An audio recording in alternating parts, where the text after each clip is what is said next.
El doctor Mauricio Alarcón es director ejecutivo de la Fundación Ciudadanía y Desarrollo y tiene también su visión respecto de estas reformas que han sido planteadas en un documento que es bastante sucinto, pero que va a ser materia de gran debate. ¿Me escucha bien, doctor?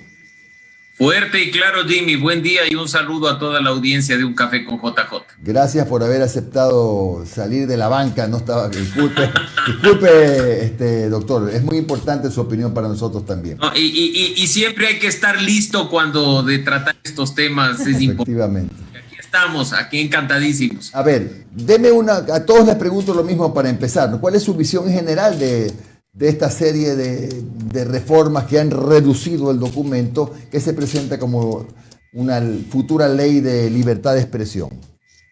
El punto de partida, Jimmy y amigos, buen día, es desde el punto personal decirles que la mejor ley es la que no existe, más aún cuando en el país tenemos una telaraña jurídica en la que se cree que todo se puede solucionar a través de una ley. Y ya en la práctica hemos visto que hay leyes de nuestro ordenamiento jurídico que prácticamente son un adorno, que no sirven para cualquier tema.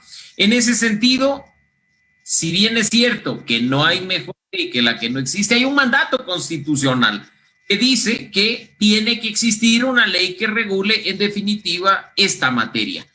En ese punto, en el año 2013, se puso en vigencia una ley orgánica de comunicación que fue reformada en 2 ocasiones durante el último periodo presidencial por iniciativa del presidente Lenín Moreno y que ahora plantea ya no una ley de comunicación que norme los procedimientos en medios de comunicación o que norme prácticas periodísticas, sino que más bien garantice el derecho humano fundamental a la libertad de expresión que, como ustedes saben, nos pertenece a todos los ciudadanos. La primera aproximación, los primeros comentarios al respecto, creo que son positivos, al menos desde mi punto, por el hecho de que la norma respeta los estándares internacionales en la materia, no solo los del Sistema Interamericano de Derechos Humanos, sino también los del Sistema de Naciones Unidas, y por supuesto es una primera aproximación que ya en manos de la Asamblea Nacional deberá abrir espacios de co-creación, de diálogo real y de aportes que provengan desde la ciudadanía para sacar un proyecto de ley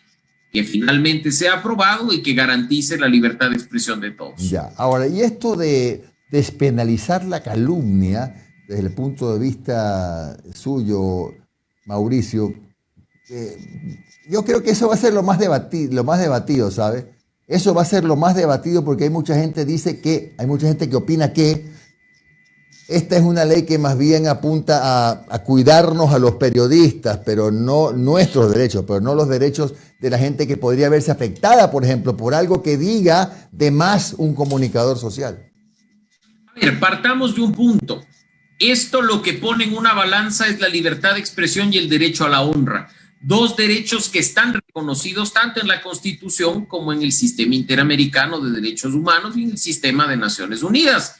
Ningún derecho es más importante que otro, todos tienen exactamente el mismo nivel y pues en ese sentido lo principal es comprender que no se puede ni debe, en línea con los estándares internacionales, privar de la libertad a una persona por lo que dice, incluso si hubiera ocasionado un daño a la honra de otra persona.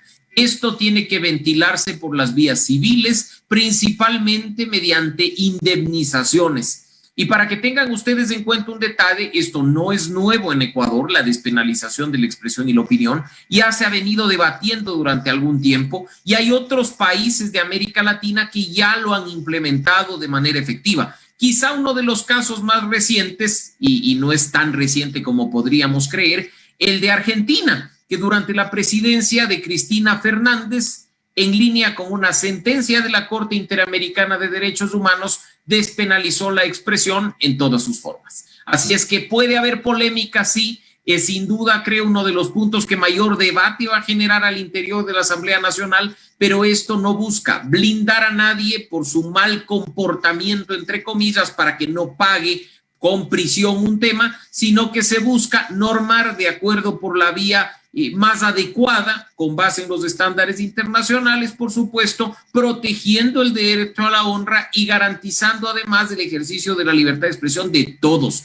No nos olvidemos que con el estado actual de la norma en el Código Orgánico Integral Penal, a mí, sin tener un espacio de comunicación, muy bien, por lo que digo a través de mis redes sociales, se me podría iniciar un proceso que termine sancionándome con una privación de libertad de hasta 30 días aplicando la contravención del artículo 396, numeral 1.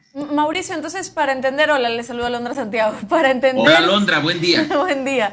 El término calumnia no es que desaparece, lo que desaparecería en este caso es la consecuencia, o sea, la pena, en este caso, ir a la cárcel. El delito. El delito. Efectivamente, el tema es el delito, porque el tipo penal de calumnia está incorporado a la norma penal vigente. En este caso, el tipo penal calumnia obedece a un comportamiento específico que es la falsa imputación del cometimiento de un delito a una persona. Esto, al salir de la esfera penal, pasa a la esfera civil, obviamente con un término de afectación a la honra y que tiene que ser ventilado por esa vía, y la consecuencia va a ser no solo quizá la inmaterial de pedir una rectificación ordenada judicialmente o de resarcir el daño a través de actos no convencionales como un reconocimiento público, sino además la posibilidad de que la persona afectada solicite a los jueces determinen una indemnización proporcional al daño causado. Perfecto, eso me queda claro. Tengo dos preguntitas más. Una tiene que ver con el artículo 8, que es el derecho a la protección de las comunicaciones personales. Este artículo, primero, ¿de qué se trata? Y si se parece un poco a la ley... Me olvidé el nombre. Ahí sí necesito... De violencia digital. Exacto, la ley de violencia digital. Ahí sí necesitaba que me ayudara. Yo no digo nada, usted me reta, así que no digo nada. A la ley de violencia digital me refiero porque es un artículo que podría causar cierta polémica por el tema de las comunicaciones personales. Hemos visto que ya algunos periodistas también tienen acceso a, por ejemplo, chats, etcétera. ¿Esto podría causar algún inconveniente? ¿De qué se trata? ¿A qué se refiere este artículo? ¿Qué interés puede tener la ciudadanía en conocer una comunicación personal de Alondra Santiago? Alondra está chateando con Mauricio Alarcón a través de su WhatsApp respecto al triunfo de Emelec o el empate de Emelec la tarde de ayer a propósito de un bar que prefiero omitir los comentarios. Es un tema de una comunicación personal.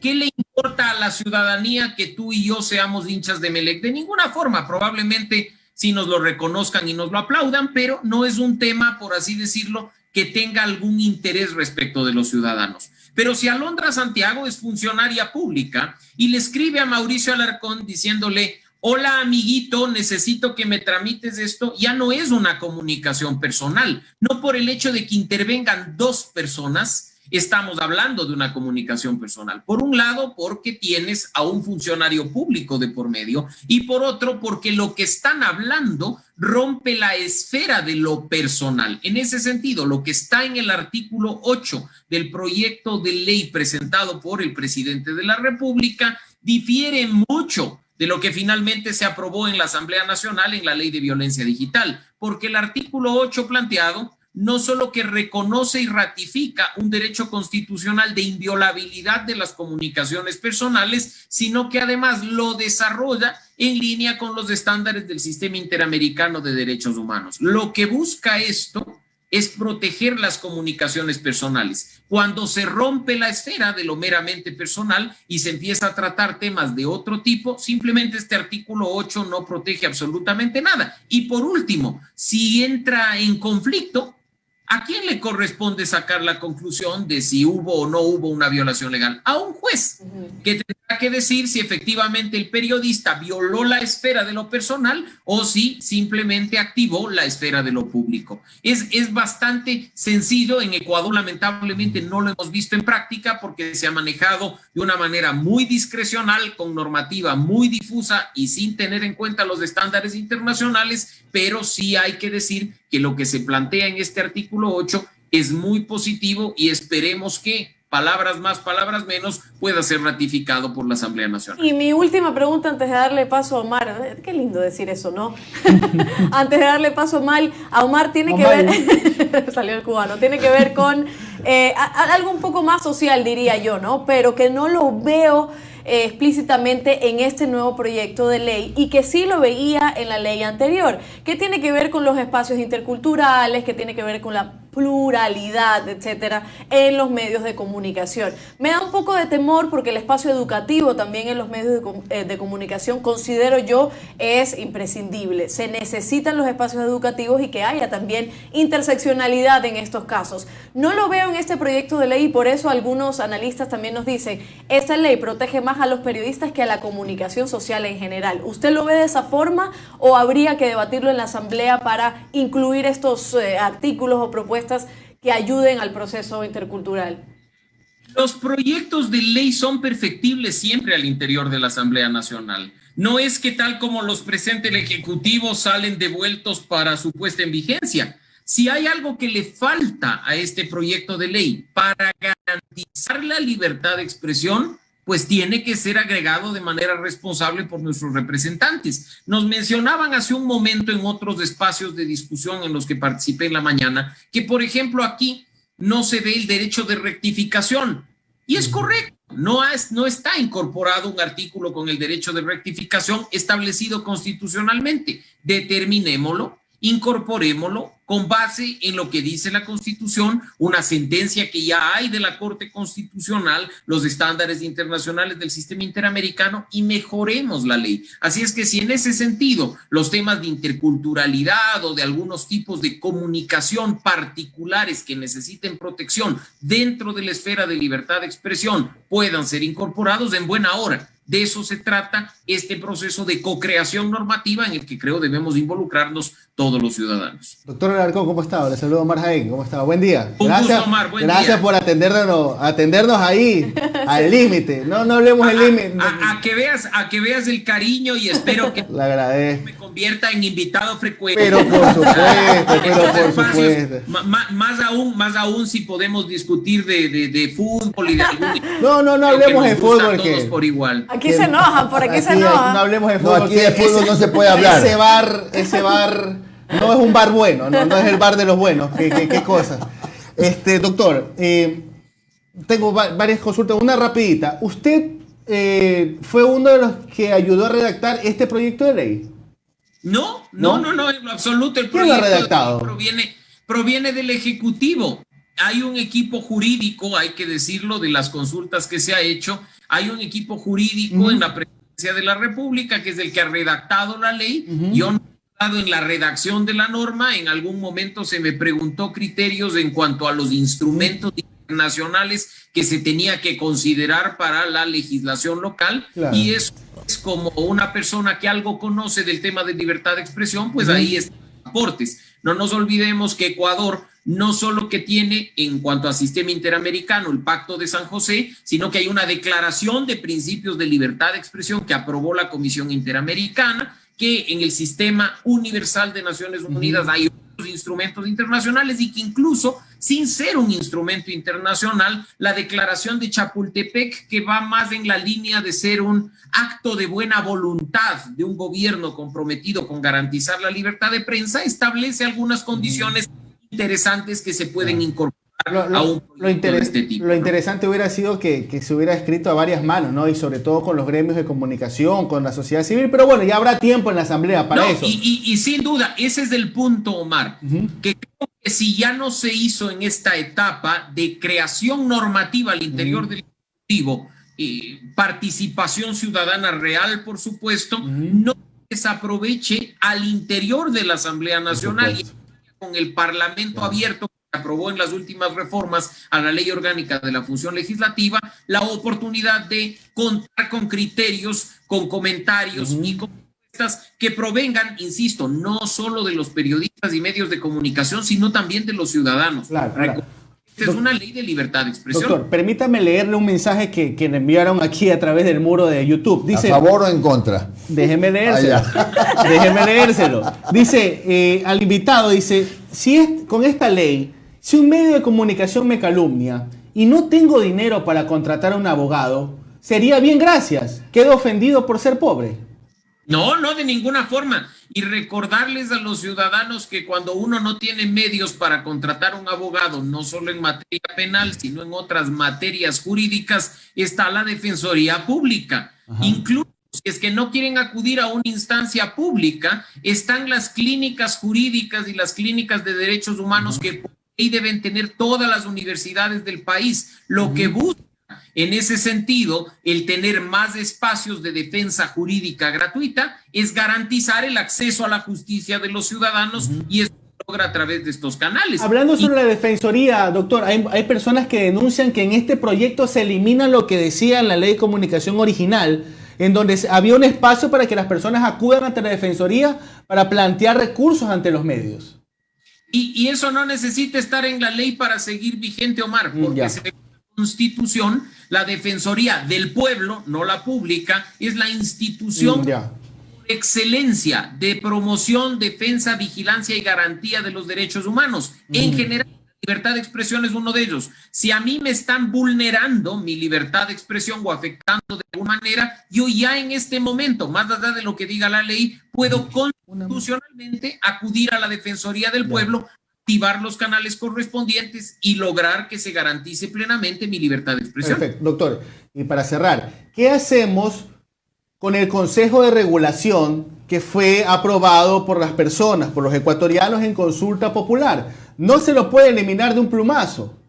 ¿Qué se tiene que hacer? ¿Tiene que mantenerse un Consejo de Regulación o cuál es la vía para eliminarlo?